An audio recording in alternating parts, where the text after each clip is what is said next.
Plane එක ගිහිල්ලා ගහලා ආවට පස්සේ ඩොනල්ඩ් ට්‍රම්ප් මේ සෝෂල් මීඩියා වල පෝස්ට් එකකුත් දානවා ගිහිල්ලා ගහලත් ආවා කියලා.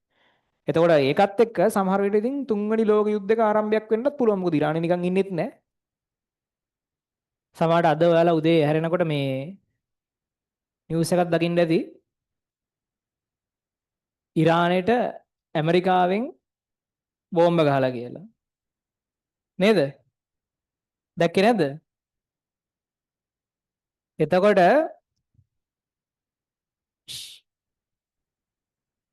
හරි කතා නවත්තන්න.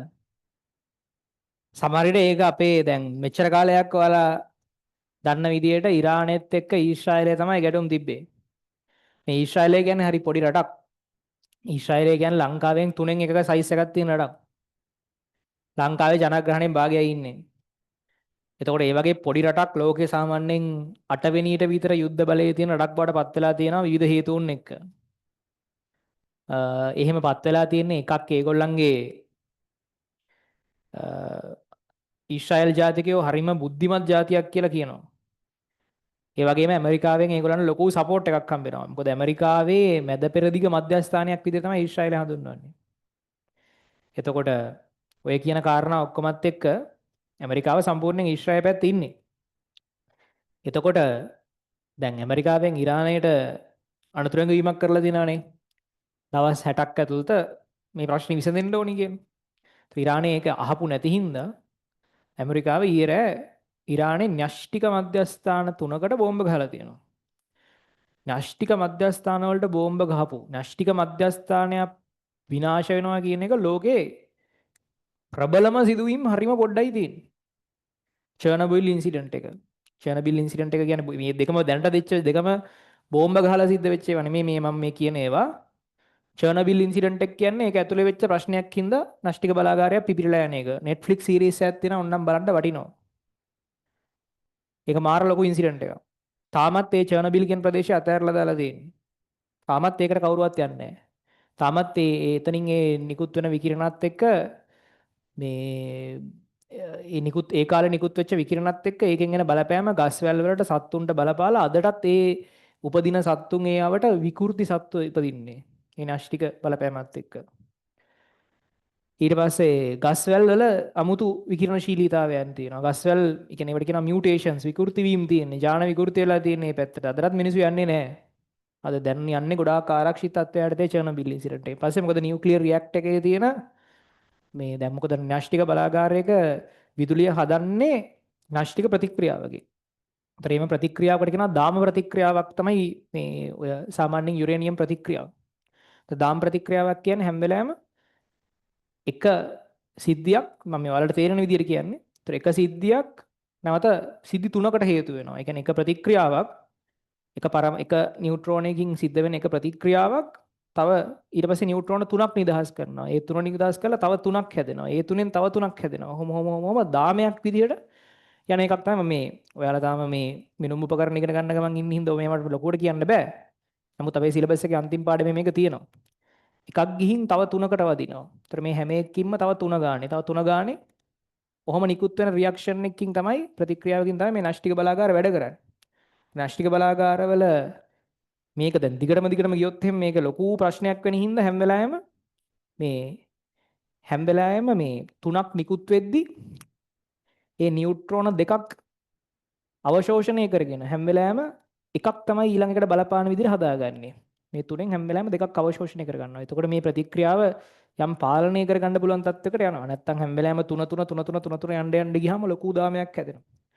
එතකොට නියුක්ලියර් න්‍යෂ්ටික බලාගාරයකදී කරන්නේ මේ එක ගෙනියන එක. නැත්තම් එකක් තුනකට ගන්නොත් එහෙම කන්ට්‍රෝල් කරගන්න බැරි වෙනවා මේ ප්‍රතික්‍රියාව. එතන න්‍යෂ්ටික බලාගාරයක් කියන්නේ තුනම මේ දෙක මේ යුරේනියම් ප්‍රතික්‍රියාවක් ගැන කියන්නේ දෙක උරාගෙන ඔහොම කන්ට්‍රෝල් කරගෙන හදාගන්න එක. එතකොට න්‍යෂ්ටික බලාගාරයක සිද්ධිය ෆේල් වුණොත් මොකද වෙන්නේ? මේක කන්ට්‍රෝල් කරගන්න බැරි වුණොත් තුන යනවා. තුන යනවා කියන්නේ න්‍යෂ්ටික බෝම්බයකද සිද්ධ වෙන්නේ. න්‍යෂ්ටික බෝම්බයක් කියන්නේ මේක පාලනය කරන්න නැතුව ගහලා දාන එකට. පාලනය කරන්න නැතුව ගැහුවාම ටිකක් වෙලා යනකොට මෙහෙම ගිහලා අන්තිමට ප්‍රතික්‍රියා ලොකු ගාණක් වෙනවා එක වෙලාවකදී. එතකොට අධික ශක්තියක් පිට වෙනවා. ඒකෙන් තමයි බෝම්බේ බලපෑම එන්නේ. ඒතර න්‍යෂ්ටික බෝම්බේ න්‍යෂ්ටික බලාගාරය කියන්නේ බොහෝ විට එක වගේ දෙයක්. න්‍යෂ්ටික බලාගාරය කියන්නේ ඒක පාලනය කරලා තියෙන. න්‍යෂ්ටික බෝම්බේ කියන්නේ පාලනය කරලා නැතුව තියෙන. ඒතර න්‍යෂ්ටික බලාගාරේ කදී පාලනය කරගන්න න්‍යෂ්ටික බලාගාරයක පාලනය කරන මෙකැනිසම් එක අප්සෙට් වුණොත් ඒක ඉතින් න්‍යෂ්ටික බෝම්බයක් වෙනවා. එච්චරයි. එතකොට චර්නබිල් ඉන්සිඩන්ට් එකේදීත් ඒ වගේ දෙයක් වුණා. ඊට පස්සේ චර්නබිල් කියන්නේ දැන් අවුරුදු 30කට විතර කලින් එකක්. ළඟදී වෙච්ච එක තමයි 2011 ජපානයේ ෆුකුෂිමා ඉන්සිඩන්ට් එක කියන එක.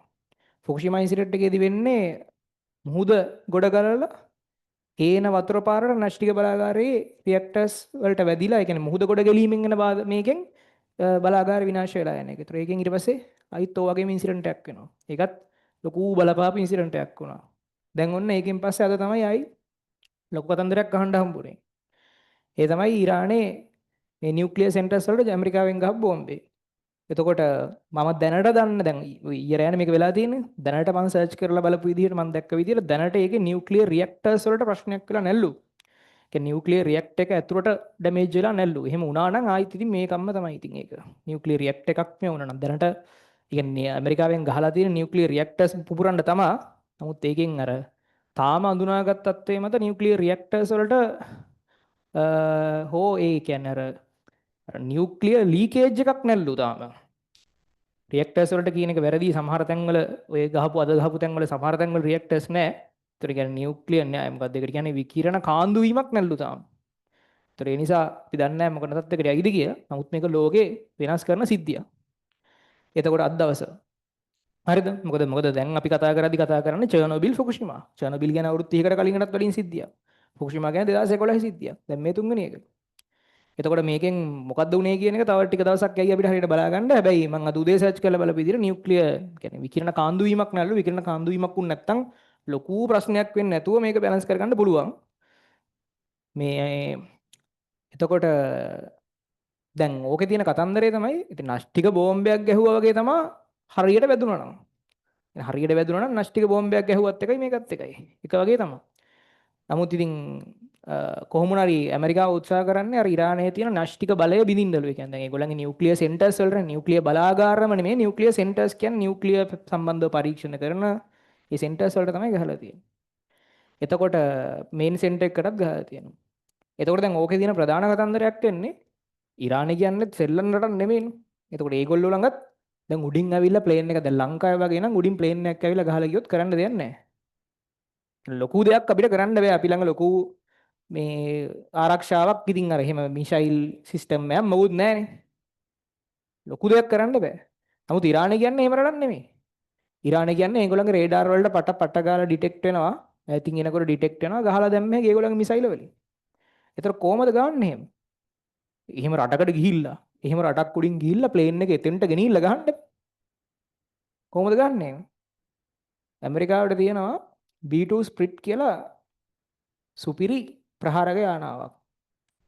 B2 ස්ප්‍රිට් කියන යානාව 20යි තියෙන්නේ ඇමරිකාවට. හරිද? එකක් ඩොලර් බිලියන 2ක් විතර වෙනවා. ඩොලර් බිලියන 2ක්. හරිද? එතකොට ඇමරිකාවට තියෙන්නේ 30යි. එතකොට මේ B2 ස්ප්‍රිට් කියන එකේ තියෙන විශේෂත්වය තමයි දැන් සාමාන්‍ය රේඩාර් එකක් වැඩ කරන්නේ කොහොමද? සාමාන්‍ය රේඩාර් සිස්ටම් එකකට දැන් ඔය රේඩාර් වලින්නේ අපි මේ උඩින් එන ගුවන් යාන අඳුරගන්නේ. දැන් සාමාන්‍ය රේඩාර් එකකදී වෙන්නේ එහෙම දැන් මේක රේඩාර් එක නම් රේඩාර් එකෙන් මෙහෙම ඉලෙක්ට්‍රොමැග්නටික් ඒ කියන්නේ විද්‍යුත් චුම්බක තරංග නිකුත් කරනවා. දැන් මෙහෙන් යානාවක් එනවා නම් මේ සාමාන්‍ය ගුවන් යානාවක් එනවා කියන්නකෝ. මෙහෙම ගුවන් යානාවක් එනවා නම් මෙහෙම වැදුනා වැදිලා මේ තරංගයයි පරාවර්තනය වෙනවා. එතකොට රේඩාර් එකෙන් කරන්නේ දැන් එයා දන්නවා එයා නිකුත් කරන තරංගයේ වේගය. ඒතර ඒක ගිහිල්ලා එන්න ගතවන කාලය මැනගත්තාම එයාට කියන්න පුළුවන් මෙච්චර දුරකින් වස්තුවක් තියෙනවා කියලා. තේරෙනවද කියන එක? මේ තරංගෙ ගිහිල්ලා ආපහු එන්න ගතවන කාලය දන්නවනම් වේගය දන්නවනම් එයාට කියන්න පුළුවන් හරිම සරලව මෙච්චර දුරකින් මොකක් හරි ඔන්න යානාවක් තියෙනවා කියලා. ඒක තමයි රේඩාර් එක වැඩ කරන විදිය සාමාන්‍ය රේඩාර් එක. ඒතර මෙහෙම යානාවක් නැත්තම් මේ ගියපු ඒවා ආයෙ එන්නේ නැහැ. යානාවක් නැත්තම් ගියපු ඒවා එන්නේ නැහැ. ගියපු ඒවා ආවොත් එහෙම එයාට කියන්න පුළුවන් මෙන්න මෙච්චර දුරකින් මෙච්චර යානාවක් තියෙනවා කියලා. ඕක තමයි රේඩාර් එකේ සිද්ධිය. සරල දෙයක්. ඔය B2 ස්ටීල්ත් කියන එක හදලා තියෙන B2 ස්ප්‍රිට් කියන එක ඒක ඇවිල්ලා ඔය ස්ටීල් ටෙක්නොලොජි එකක් කියලා එකක් තියෙනවා. ඒ කියන්නේ රේඩාර් වලට අහු වෙන්නේ නැති වෙන්න යානා හදන සිස්ටම් එකක් තියෙනවා. ඔය B2 ස්ප්ලිට් කියන්නේ එහෙම හදපු එකක්. ඒක නිකන් මෙහෙම යානාවක් හරිද? මෙහෙම යානාවක් B2 ස්ප්ලිට් කියන්නේ නිකන්. මෙහෙම යානාවක්. මෙහෙම. නිකන් අර ෆිල්ම් වල දිනනවා වගේ. මේ යානාව මෙහෙම යානාවක්. එතකොට ඒ කියන්නේ මේක නිකන් ඝනකම නෑ වගේ නිකන්. ඒ කියන්නේ නිකන් අර පොඩි නිකන් ෂීට් එකක් වගේ. ඊටාම අවම ඝනකමක් තමයි තියෙන්නේ. ඒ කියන්නේ දැන් සාමාන්‍ය ප්ලේන් එකක් ගත්තොත් එහෙම ටිකක් ඝනකමක් තියෙනවනේ. මේ B2 ස්ප්ලිට් එක විලා නිකන් මෙන්න මෙහෙම ත්‍රිකෝණයක්. මෙහෙම දැන් මේක නමලා වෙන්නොත් එහෙම මෙහෙම ත්‍රිකෝණයක් වගේ එකක්. හරිද? මෙන්න මෙහෙම එකක්. B2 ස්ප්ලිට් කියන්නේ. මෙහෙම ත්‍රිකෝණයක් වගේ. ඒතර මෙහෙම ඝනකමක් නැති තරම්. ඒකේ කෙරවලවල් එහෙම හෙනම ස්මූත් ඒ කියන්නේ අර දැන් මෙහෙම තියුණු කෙලවරවල් නැහැ. කෙරවලවල් ඔක්කොම රවුන්ඩ් කරලා තියෙන්නේ. හෙනම ස්මූත් කරලා තියෙන්නේ. එතකොට ඒ යානාවේ තියෙන විශේෂත්වය තමයි ප්‍රධාන කාරණා තුනක් තියෙනවා මේක රේඩාර් එකට අහුවෙන්නේ නැති වෙන්න. එකක් තමයි මේක තියෙන ඊටාම තුනී ගතිය. එතකොට තරංග වැදිලා පරාවර්තනය වෙන්න තරම් මේකේ සයිස් එකක් නැහැනේ. හරි පොඩ්ඩයිනේ සයිස් එක. ඒතර ඊටාම තුනී. තරංග මෙයාගේ වදින්නේ නැති කියන්නේ වදින එක ගොඩක් අඩුයි. ගොඩක් අඩුයි. ඊටා තුනී වීම. අනිත් එක මේකේ මේ vertical stabilizers නෑ. දැන් vertical stabilizer එක කියන්නේ ප්ලේන් එකකදී අර passenger airplane එකකදී මෙහෙම තියෙන්නේ. මෙහෙම එකක් තියෙන්නේ නේ. අන්න ඒක. එතකොට ඒකෙන් වෙන්නේ මෙයාගේ සමතුලිතතාවය ආරක්ෂා කරගන්න එක. මේකේ එහෙම මොකුත් කෑලි නෑ. ඒතර ඒ වගේ වදින්න බෑ. එහෙම vertical stabilizers මොකුත් නෑ. මෙහෙම කෑල්ලක් නෑ. ඊට පස්සේ දෙවෙනි එක තමයි තාම තුනී. දෙවෙනි එක තමයි මේගොල්ලන්ගේ sharp edges නෑ. ඒ කියන්නේ අර තියුණු edges මොකුත් නෑ. එතකොට දැන් තියුණු එජ් එකක වැදුනහම තමයි මේ තරංගයක් හොඳට පරාවර්තනය වෙන්නේ. වක්‍ර තැනක වැදිච්ච ගමන් දැන් මේක නම් දැන් මෙහෙම තැනක තරංගයක් වැදුනහම මේක වැදුනා ලස්සනට මෙහෙම අනිත් පැත්තට ගියා රේඩාර් එකට අහු වුණා. මේකේ මහා තියෙන්නේ මෙහෙම දැන් තියෙන්නේ කොච්චරවත්. කොම තියුණු නෑ මොකුත්. ඒතර මෙහෙම තරංගයක් වැදිච්ච ගමන් තරංගෙ මෙහෙ යනවා. ඒතර නැවත රේඩාර් එකට යන්නේ නැහැ තරංගෙ. ඔක්කොම තරංග ඩයිවර්ට් කරනවා. ඒ කියන්නේ වදින තැන් වලින් ඒවා අහක යන්නේ තරංග. අර වැදිලා ආයි මෙහෙ පරාවර්තන වීමක් වෙන්නේ නැහැ. වදින ඒවා යන්නේත් අහකට. එකක් වදිනවා අඩුයි, වදින ඒවා යන්නේත් අහකට. හරිද? ඊළඟ එක තමයි මේකේ තියෙනවා විශේෂ පේන්ට් එකක්. මේක පේන්ට් කරලා තියෙන්නේ වෙනම මේ පේන්ට් වර්ගයකින් ඒකට පුළුවන් මේ තරංග අවශෝෂණය කරන්න. මේ විද්‍යුත් චුම්බක තරංග අවශෝෂණය කරන පේන්ට් එකක් ඒකේ තියෙන්නේ. ඒතර මේ විද්‍යුත් චුම්බක තරංග අවශෝෂණය කරන පේන්ට් එකක් තිබ්බහම ඔහොම ඔය ඔක්කොම වෙන ඒවාට අමතරව තව වදින ඒවා තිබ්බොත් ඒවා තව ශෝෂණය හරි වෙනවා. අයි යන්නේ නැහැ. ඒවයි පරාවර්තනය වෙන්නේ නැහැ. ඊට අමතරව සාමාන්‍යයෙන් ප්ලේන් එක තියෙන ප්ලේන් රේඩාර් එකකට ප්ලේන් එකක් අහු වෙන්න තියෙන ප්‍රධානම දේ තමයි ප්ලේන් එකේ එන්ජින් එක. ප්ලේන් එකේ එන්ජින් එකේ තියෙන මෙන්න මේ රොටර් බ්ලේඩ්ස් නිසා තටු නිසා මෙන්න මේවා නිසා ඒවා ලොයිසියන් රේඩාර් එකේ ඩිටෙක්ට් වෙනවා. මේකේ ඒවා මොකුත් එළියට නැහැ. ඔක්කොම තියෙන්නේ මේ වගේ එයා වෙන්ට් වලින් හුලං අරගෙන මේ එන්ජින් හැම ඇතුලේ තියෙන්නේ. එළියට පේන්නේ නැති විදිහට ඇතුලේ හදලා තියෙන්නේ මෙහෙම. එළියෙන් හුලං අද ගන්නවා විතරයි. එන්ජින් හැම ඇතුලේ තියෙන්නේ. එතකොට ඒව හැම වෙඩියට වදින්නෙත් නැහැ. පේන්නෙත් නැහැ. ඒතර හැම අතින්ම හංගලා හින්නටම අවුරුදු ගාණක් රිසර්ච් කරලා හදපු යානයක් B2 මේ ස්ප්ලිට් කියන්නේ. ඔය කියන කාරණාත් එක්ක ඉතාතුනි තරංග එහෙට මෙහෙට දැන් වැදිච්ච ඒවා කෙලින් එන්නේ ආයි අර එහෙ මෙහෙ ඩයිවර්ට් කරනවා. එන්ජින් පේන්නේ නැහැ එළියට. vertical stabilizers නැහැ. ඒ හැම එකක්ම එක්කම මේක රේඩාර් එකට අහු වෙන්නේ නැහැ. ඒතකොට රේඩාර් එකට මේක හොයාගන්න අමාරුයි. හරිම අමාරුයි රේඩාර් එකට මේක අහු වෙන්න. ඒතකොට රේඩාර් එකට අහු වෙන්නේ නැහැ. ඇමරිකාවටත් 20යි තියෙන 21ක් ඒගොල්ලෝ හදලා තියෙනවා. එකක් අනතුරට ලක් වෙලා තියෙනවා. ඊට පස්සේ මේවා රේඩාර් වලට අහු වෙන්නේ නැහැ. රේඩාර් වලට අහු වෙන්නේ නැතුව ගියා ගැහුවා ආවා. ප්ලේන් එක ගිහිල්ලා ගහලා ආවට පස්සේ ඩොනල්ඩ් ට්‍රම්ප් මේ සෝෂල් මීඩියා වල පෝස්ට් එකකුත් දානවා ගිහිල්ලා ගහලත් ආවා කියලා. ඒ කියන්නේ වෙන යානාවකින් ගිහින් ගැව්වා නම් කොමක් ගහන්න බෑ. ඒ ඉතින් රේඩාර් එකේ එන දුර තියලා දැනගත්තාම කෙරලා අරිනවා මිසයිලකින්. එතකොට මේක ගියපු හින්දා මේ ස්ටිල් ටෙක්නොලොජි එක තියෙන තව ගුවන් යානා තියෙනවා. නමුත් මේක තමයි මේක ප්‍රසිද්ධ එකක් මේක. එතකොට ස්ටිල් ටෙක්නොලොජි එක තියෙන යානාව මේකෙන් මේක ගියපු හින්දා මේක පාවිච්චි කරපු හින්දා හොයන්න බෑ මොකක්ද උනේ කියලා. මේ රේඩාර් වලට මොකුත් සිස්ටම්ස් වල ඩිටෙක්ට් වෙන්නේ නැහැ. මේ පේනවා ඔන්න ගැහුවා ඔන්න ගියා. හරි. එතකොට මාරයා යනවා මාර ඉංජිනේරින් තියෙන්නේ මාර ටෙක්නොලොජි තියෙන්නේ මේව ඇතුලේ. මේව ඇතුලේ මාර දේවල් තියෙන්නේ.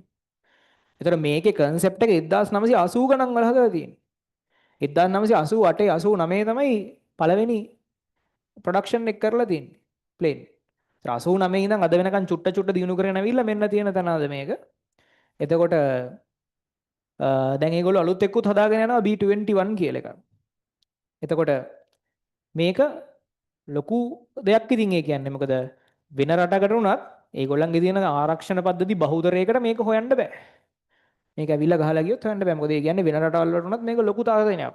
වෙනම ස්පෙસિෆික් රේඩාර් සිස්ටම්ස් තියෙනවා මේක යන්තමින් ඩිටෙක්ට් කරගන්න පුළුවන්. නමුත් බහුතරයක් රටවල් වලට තියෙන රේඩාර් සිස්ටම් වලට මේක අහුවෙන්නේ නැහැ. ඇවිල්ලා ගහලා ගියත් හොයන්න බෑ. එතකොට ඒක තමයි අද උදේ කරලා තියෙන්නේ. එතකොට ඒකත් එක්ක සමහර විට ඉතින් තුන්වෙනි ලෝක යුද්ධයක ආරම්භයක් වෙන්නත් පුළුවන්. මොකද ඉරානය නිකන් ඉන්නෙත් නැහැ. ඉරානයේට දැන් ඇමරිකාවත් එක්ක තරහ රටවලුත් ගොඩක් තියෙනවනේ ඕන තරම්. ඒ නිසා ඉතින් සමහරට තුන්වෙනි ලෝක යුද්ධයක ආරම්භයක් වෙන්නත් පුළුවන්. මොනවා වෙයිද දන්නේ නැහැ. හරි. බලන්න. ඊට පස්සේ ඔය දැන් ඔය දාන බෝම්බ ගත්තත් ඉරානෙත් මෝඩ නෑනේ.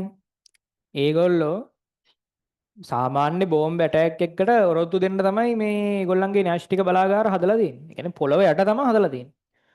ඒතර පොළව යට හැදුවාම සාමාන්‍ය බෝම්බයක් ගැහුවට එහෙම ලොකු හානියක් වෙන්නේ නැහැ. පොළව යටනේ තියෙන්නේ. ඒතර ඒකටම විශේෂිත වූ බෝම්බ වර්ගයක් තමයි ගහලා තියෙන්නේ. බංක බස්ටර්ස් කියලා යතියක් තියෙනවා. ඒකේ පොළවේ ඉඳන් වදින තැන ඉඳන් මීටර 60ක් යටට තමයි වදින්නේ ඒක. ඒ කියන්නේ පොළවේ වැදුනොත් ඉතින් නම් මීටර 60ක් යට වෙනකන් තමයි ඒක බලපාන්නේ. දැන් සාමාන්‍ය බෝම්බ එක බලපෑම මොකද්ද? වටේටනේ බලපාන්න ඕනේ. ඒ කියන්නේ පුළුවන් තරම් ඒරියා එකක් විනාශ කරන්න ඕනේ බෝම්බ එකකින්. නේද? අරක බලපාන්න වැදිච්ච තැන ඉඳන් මීටර 60ක් යටට මීටර 60ක් දක්වා යටට තමයි ඒකේ බලපෑම තියෙන්නේ. ඒතර වංක බස්ටර්ස් තමයි ගහලා තියෙන්නේ. වංක බස්ටර්ස් ගැහුවාම වදින තැන ඉඳන් පල්ලෙහාට තමයි බලපෑම සිද්ධ වෙන්නේ. ඒත් ඒගොල්ලෝගේ නිවේදනයකින් කියනවා ඒගොල්ලන්ගේ නියුක්ලියර් ලීක් එකක් නැහැ කියලා. ඒක ඉතින් දන්නේ නැහැ. ඒක හොයලා බලන්න ඕනේ. මොකද ඒගොල්ලෝ සමහරට බොරුවට කියනවත් දන්නේ නැහැනේ. ඒ කියන්නේ ඒගොල්ලෝ කියනවත් දන්නේ නැහැනේ. ඒගොල්ලන්ගේ නිකන් අර ඒගොල්ලන්ට හරි නැති හින්දා නියුක්ලියර් ලීක් එකක්. ඇත්තට මීට කලින් ඉන්සිඩන්ට් වලදීත් නියුක්ලියර් ලීක් එකක් නැහැ කියලා මුලින් කියලා තියෙනවා. චර්නබිල් වලදීත් يعني චර්නබිල් වලදීත් පළවෙනි දවස් දෙක විතර යනකම් ඒගොල්ලෝ කියන්නේ ෆුකුෂිමා වලදීත් නියුක්ලියර් ලීක් එකක් නැහැ කියලා.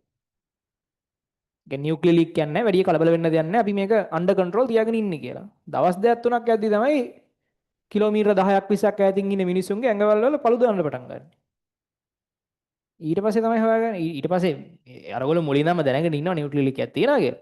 ඒතර තමයි සාමාන්‍ය ජනතාව දැනගන්නේ නියුක්ලියර් ලීක් එකක් තියෙනවා කියලා. හරිද? ඒ නිසා බලමු කොහොම වෙයිද දන්නේ නැහැ. එහෙම තිබ්බොත් එහෙම දැන් සමහර සිද්ධි තියෙනවා. ඒ නියුක්ලියර් වලාකුළු වලට බලපාලා වලාකුළු හුලඟට ගිහිල්ලා වෙන පැත්තක සම්පූර්ණයෙන් වෙනම පැත්තකට ඒ කියන්නේ ඊට පස්සේ වහිනවනේ. වහිද්දී ඒ වතුර ටික ඉන්ෆෙක්ට් වෙලා වෙන පැත්තකට බලපාව. හරි.